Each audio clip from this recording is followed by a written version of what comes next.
Right bulletin లో breaking చేస్తున్నాం. నేపాల్ ను మెరుపు వరదలు వణికిస్తున్నాయి. ఉత్తర నేపాల్లో వరదలు సంభవించాయి. ఇక సరిహద్దుల్లోని పలు గ్రామాలు కొట్టుకుపోయినట్టుగా తెలుస్తోంది. పలు ప్రాంతాల్లో ఇళ్లు, బ్రిడ్జిలు, అలాగే ప్రాజెక్టులు, మార్కెట్ ప్రాంతాలకు కూడా తీవ్ర నష్టం వాటిల్లినట్టుగా తెలుస్తోంది.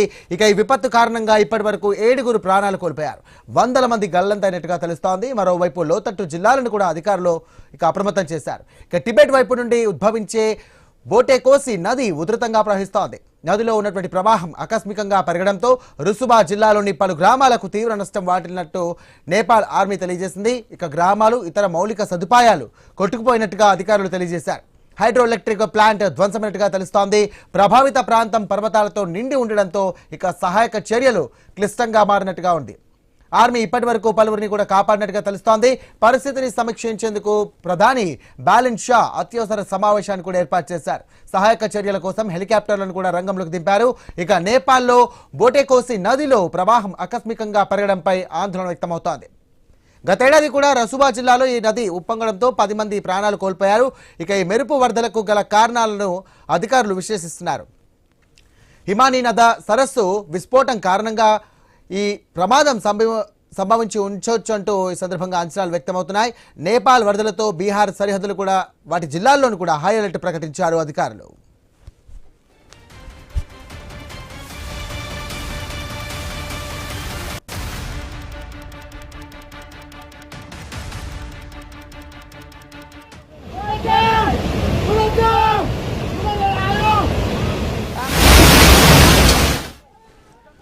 ఇక ఈ ప్రకృతి విపత్తులో 384 మంది పర్యాటకులు గల్లంతైనట్టుగా నేపాల్ టూరిజం బోర్డు వెల్లడించింది. వీరిలో 291 మంది విదేశీయులు ఉన్నారు. అందులో 105 మంది భారతీయులు ఉన్నట్టుగా తెలుస్తోంది. ఇక మరో 37 మంది ప్రవాస భారతీయులు ఉన్నారు. ఇక గల్లంతైన వారిలో 93 మంది నేపాల్ జాతీయులు ఉన్నట్టుగా తెలుస్తోంది.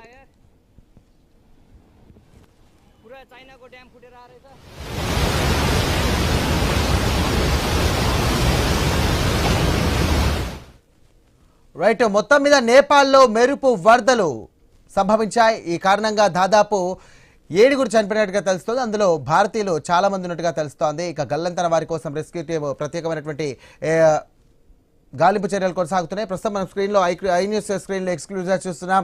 ఈ ఆకస్మిక వరదల వల్ల కూడా చాలా మటుకు గ్రామాలకు సత్సంబంధాలు తెగిపోయాయి. ఎందుకంటే దీనికి సంబంధించి ఈ యొక్క ఆకస్మిక వరదల కారణంగా అక్కడ ఉన్నటువంటి ప్రజలు తీవ్ర ఇబ్బందులు పడుతున్నారు. చాలా మంది కూడా గల్లంతైనట్టుగా తెలుస్తోంది. ముఖ్యంగా అక్కడ ఉన్నటువంటి జిల్లాలకన్నిటికీ కూడా నేపాల్ సర్కార్ ఇప్పటికే పలు హెచ్చరికలు జారీ చేసింది. రైట్, ఇదే అంశానికి సంబంధించి మరిన్ని డీటెయిల్స్ అందించడానికి మా కరెస్పాండెంట్ రాము సిద్ధంగా ఉన్నారు. రాము, నేపాల్లో వరదలు ప్రజలని వణికిస్తున్నవి. ముఖ్యంగా చూసుకుంటే ఉత్తర నేపాల్లోని బొటకేషి నది ఒక్కసారిగా ఉధృతిగా ప్రవహించడంతో రసువా జిల్లాలోని పలు గ్రామాలు తీవ్రంగా దెబ్బతిన్నవి. ఇల్లు, బ్రిడ్జిలు, మార్కెట్ ప్రాంతాలు, మౌలిక వసతులు కొట్టుకుపోయినట్లు అధికారులు అయితే చెప్తున్నారు. ఈ విపత్తులో ఇప్పటి వరకు 7 మృతి చెందగా 100 మంది గల్లైనట్లు అధికారులు అయితే సమాచారం అందిస్తున్న పరిస్థితి కనిపిస్తుంది.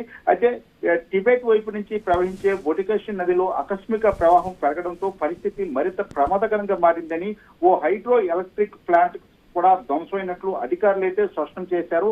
పర్వత ప్రాంతం కావడంతో సహాయక చర్యలు కూడా తీవ్ర ఆటంకాలు అయితే ఎదురవుతున్నాయి. నేపాల్ ఆర్మీ ఇప్పటికే రంగంలో దిగింది, పలువురిని కాపాడింది. సహాయక చర్యల కోసం హెలికాప్టర్లను కూడా వినియోగిస్తున్న పరిస్థితి అయితే కనిపిస్తుంది. మరోవైపు ఈ వరదలకు హిమనీ నది సరస్సు విస్ఫోటం కారణమై ఉండవచ్చనే అనుమానం కూడా వ్యక్తమవుతున్నవి. గత ఏడాది కూడా ఇదే రసువా జిల్లాలో బొటకేషి నది ఉప్పొంగడంతో 10 మంది ప్రాణాలు కోల్పోయింది. అయితే దీంతో అధికారులు వరదల అసలు కారణాలపై అయితే విశ్లేషిస్తున్న పరిస్థితి కనిపిస్తుంది. ఇక ఈ విపత్తు ప్రభావం పర్యాటకులపైన కూడా పడింది. నేపాల్ టూరిజం బోర్డు ప్రకారం 384 మంది పర్యాటకులు గల్లైనట్లయితే సమాచారం అందుతుంది. వీరిలో 291 మంది విదేశీయులు కాగా 105 మంది భారతీయులు ఉన్నట్లు కూడా తెలుస్తుంది. మరో 37 మంది ప్రవాస భారతీయులు, 93 మంది నేపాల్ పౌరులు గల్లంతినట్లు కూడా సమాచారం ఉంటుంది. మరోవైపు నేపాల్ వరదల నేపథ్యంలో బీహార్ సరిహద్దు జిల్లాల్లో కూడా అధికారులు హై అలర్ట్ ప్రకటించారు. లోతట్టు ప్రాంతాల్లో ఉన్న ప్రజలను మైదాన ప్రాంతాలకు తరలించేందుకు ఇప్పటికే చర్యలు చేపడుతున్నారు. ముఖ్యంగా గల్లంతైన వాళ్ళ కోసం మాత్రము నేపాల్ ఆర్మీ సహాయక చర్యలు అయితే చేపడుతున్న పరిస్థితి కనిపిస్తుంది. ముఖ్యంగా విదేశీయులు గల్లంతి కావడంతో ఆ దేశానికి సంబంధించిన విదేశాంగ కూడా నేపాల్ తో సంప్రదింపులు జరుపుతోంది. ఏదైతే గల్లంతైన వాళ్ళని సురక్షితంగా రక్షించాలని ఇప్పటికే కోరినట్లయితే సమాచారం అందుతుంది. Sai, right, thank you Ramu.